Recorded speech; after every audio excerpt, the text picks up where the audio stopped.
그런 뻔한 질문 좀 아무튼 하지 마셨으면 좋겠고요. 네. 그러면 오늘 무사히 퇴근하셨습니까, 여러분? 세상을 콕콕 찌르는 이야기 세 번째 시간입니다. 노회투 온라인 신문 가자 노동해방 11월 17일자. 오늘도 7명이 퇴근하지 못했다. 중대재해기업처벌법 제정하라 라는 기사를 다뤄보도록 하겠습니다. 오늘 이용덕 동지 나오셨네요. 네, 반갑습니다. 반갑습니다. 하루에 7명, 1년에 2,400명이 산재사고로 목숨을 잃고 있습니다. 반복되는 이런 비참한 죽음을 막기 위해서 중대재해기업처벌법이 노동자 시민 10만 명의 동의를 받아 국회에 상정돼 있습니다. 그런데 민주당이 이걸 쌩까려는 모양새입니다. 민주당 입장은 뭔가요? 이낙연이 수차례 교섭 대표 연설에서도 중대재해기업처벌법 제정 약속을 했는데, 그런데 지금 와서 눈치를 보고 말을 바꾸고 갈팡질팡하고 있습니다. 민주당의 어떤 본질을 보여주는 한 100만 번째 사례 정도 되는 것 같습니다. 그러면 중대재해기업처벌법 제정 vs 산업안전보건법 개정, 과연 핵심적인 차이는 무엇인가요? 먼저 적용 대상이 차이가 납니다. 중대재해기업처벌법은 적용 대상이 산업재해와 시민재해를 모두 포괄하는데요. 그리고 사용자, 사업주, 기업, 법인, 경영책임자, 인허가 권한이 있는 공무원들을 적용 대상으로 하죠. 그런데 산안법 개정은 사업주와 법인만 대상으로 하는 거죠. 그리고 처벌을 하려면은 처벌 근거가 있어야 되잖아요. 경영자하고 법인에 대한 처벌 근거가 다릅니다. 중대재해기업처벌법은 입증 책임을 경영자나 법인이 산업재해에 대한 입증 책임을 하도록 하고 있는 거죠. 그런데 산안법은 현장 관리자가 대표이사에게 보고를 제대로 했는지, 중대재해 대책이나 근로감독 결과를 확인했는지, 이게 처벌 근거인데요. 사실 전체 사업장 중 근로감독을 받는 사업장은 1% 미만인데 이런 식으로는 처벌을 제대로 할 수가 없는 거죠. 기존 산업법을 적용했을 때 산재 사망사고에 대한 평균 벌금이 450만 원이었다고 합니다. 2008년도 이천 냉동창고 화재 사고 기억하시죠? 네, 40명이 돌아가신 예, 참사였죠. 그렇습니다. 네. 벌금이 고작 2천만 원이었다고 합니다. 민주당은 그럼에도 불구하고 산업법 개정으로도 충분하다, 이렇게 얘기를 하고 있는 거예요. 그래서 17일 날 장철민 의원이 산업법 개정안을 대표 발의했습니다. 과연 산재 사망사고를 예방하고 사고가 났을 경우에 사업주나 책임자에 대한 처벌, 이거 제대로 할 수 있는 건가요? 네, 지금 그게 민주당에서는 경영자하고 법인에게 100억 원의 과징금을 때릴 수 있다, 막 호들갑을 떨고 있는 거죠. 그런데 사실은 이게 해당이 되는 게 3명 이상이 죽거나 아니면 1년에 3명 이상이 죽은 사업장에만 해당되는 겁니다. 그러니까 그렇지 않은 경우는 아예 해당이 안 되는 거죠. 그리고 가장 중요한 것은 징벌적 손해배상이 없다는 거예요. 그냥 과징금만 때리고 피해에 대해서 뭐 3배 이상, 10배 이하 이런 징벌적 손해배상이 있어야 되는데 그냥 과징금 몇 천만 원? 과징금 이 정도로 그냥 그치는 거죠. 네, 제대로 처벌을 할 수가 없겠네요. 그러면 앞에서도 얘기했는데 산업법으로는 원청이나 사업주, 정부 책임자 이들을 처벌한 사례가 없다는 거죠? 예, 그렇습니다. 현행 산업법을 아무리 따져봐도 누가 규정을 위반했는지, 경영 책임자나 법인이 어떤 관리 감독을 잘못했는지 제대로 따지기도 어렵고 처벌하기가 어렵습니다. 그렇기 때문에 검사들이 과실치사 이런 정도로 책임을 물다가 하급 관리자들이 처벌받는 거죠. 최근 5년간 통계를 보면은 산안법 재판에서 90% 이상이 집행유예나 벌금으로 끝난 거죠. 이렇듯 산업법 자체만으로는 원청이나 법인을 처벌하기가 대단히 힘듭니다.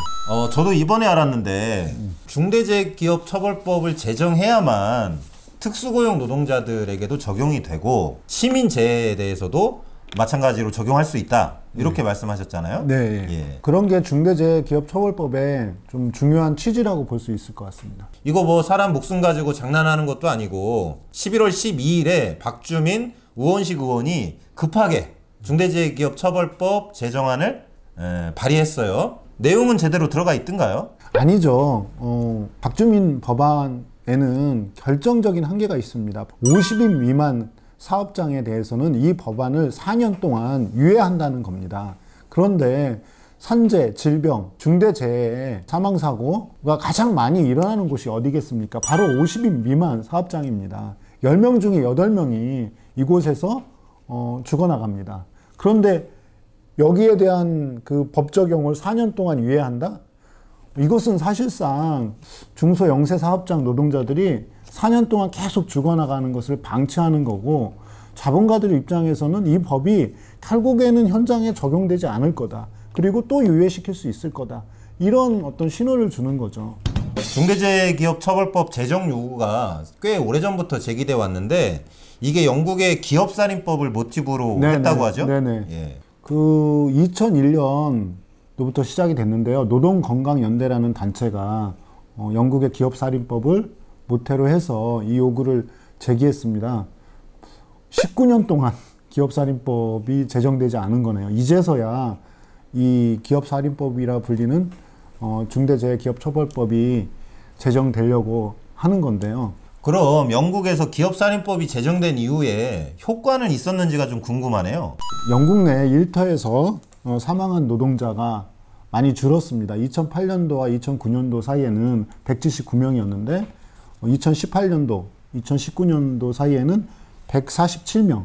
그것은 기업살인법이 효과가 있다는 것을 얘기하는데, 단지 기업살인법 때문에 산재 사망자 수가 준 것은 아니라고 합니다. 영국에서도 기업살인법이 적용되는 어떤 사례는 5% 정도밖에 안 되고, 대기업들은 다 빠져나가고 소규모 기업들만 적용되는 경우도 있다고 합니다. 하지만 산재 사망은 살인이라는 것, 그래서 형사범죄라는 것, 이런 인식은 있는 거죠. 사실은 법 하나만으로 이 산재 사망자 수가 대폭 준다는 것은 기대하기 어렵잖아요. 법은 도구이고, 네. 노동자들이 얼마나 이 법을 활용하고 또 법을 넘어서서 싸울 수 있느냐, 이게 가장 중요하겠죠. 중대재해기업처벌법이 어떤 하나의 첫 걸음이겠지요. 근데 이 첫 걸음마저도 민주당은 때려 하지 않는데요. 노동자들이 현장에서 그 싸울 수 있는 권리, 위험한 작업을 멈출 수 있는 권리, 노조할 권리, 이런 게 필요하다고 생각합니다. 김용균 동지가 죽었을 때 그 사장이 이렇게 얘기했습니다. 아니, 힘들면 얘기를 하지.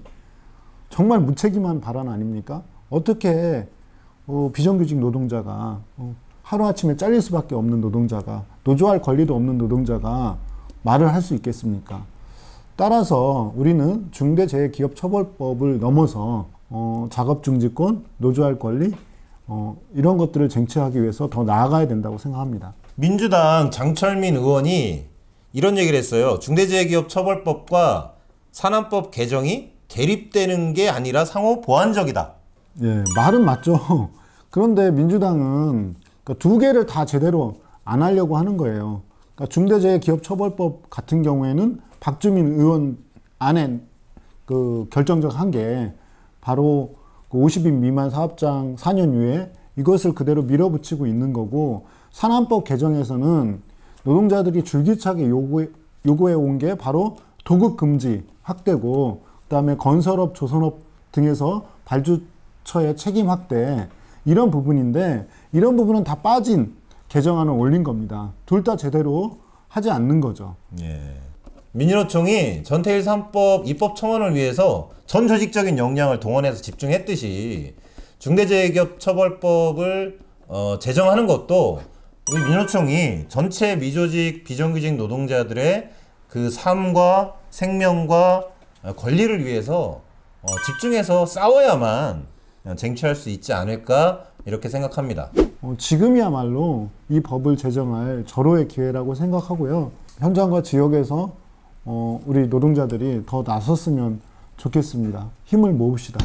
오늘 여기까지 하겠습니다. 기사는 링크로 올려놓았습니다. 영상과 기사를 보시고 댓글 부탁드리겠습니다. 다음에 또 만나도록 하겠습니다. 구독과 좋아요, 그리고 알람 설정까지 부탁드립니다. 감사합니다. 감사합니다.